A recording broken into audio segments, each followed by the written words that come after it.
শিক্ষা ব্যবস্থার গভীর সংকট ও প্রধান শিক্ষকদের ন্যায্য দাবিতে সোচ্চার হয়েছে advance society for headmasters and হেডমিস্ট্রেসেস। Kolkata university institute হলে 19শে ডিসেম্বর 2025 তারিখে advance society for headmasters and হেডমিস্ট্রেসেস এর দ্বিতীয় ত্রিবার্ষিক রাজ্য সম্মেলনের সূচনা হয়। রাজ্য সরকার পোষিত সরকার সাহায্যপ্রাপ্ত বিদ্যালয় এবং মাদ্রাসার প্রধান শিক্ষক শিক্ষিকাদের নিয়ে গঠিত এই সংগঠনটি বর্তমানে পশ্চিমবঙ্গের সর্ববৃহৎ সম্পূর্ণ অরাজনৈতিক ও ধর্মনিরপেক্ষ পেশাগত সংগঠন। সংগঠনটি সবার জন্য শিক্ষা এই সাংবিধানিক ও নৈতিক নীতিকে সামনে রেখে দীর্ঘদিন ধরে শিক্ষার গুণগত মান উন্নয়ন, প্রশাসনিক স্বচ্ছতা এবং বিদ্যালয় ব্যবস্থার সুস্থ পরিচালনার লক্ষ্যে দায়বদ্ধ ভূমিকা পালন করে চলেছে। সংগঠনের রাজ্য সাধারণ সম্পাদক চন্দন মাইতি বলেছেন, রোপা 2009 এবং রোপা 2019 এর ফলে প্রধান শিক্ষকদের বেতন অবনমন ও মর্যাদা হানি নিয়ে সম্মেলন মঞ্চে তীব্র অসন্তোষ প্রকাশ পায়।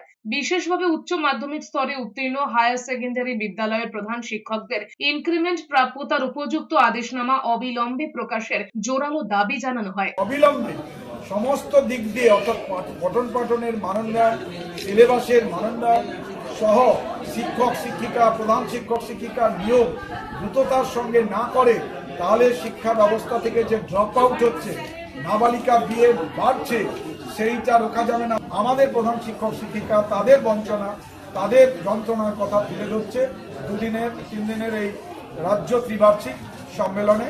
এই সম্মেলন সফল হবে সমস্ত দিক দিয়ে এবং আগামী দিনে আমরা যদি সরকার না মানে যে দাবি আমরা করেছি, আগামী দিনে বৃহত্তর আন্দোলনে আমরা পথে নামব।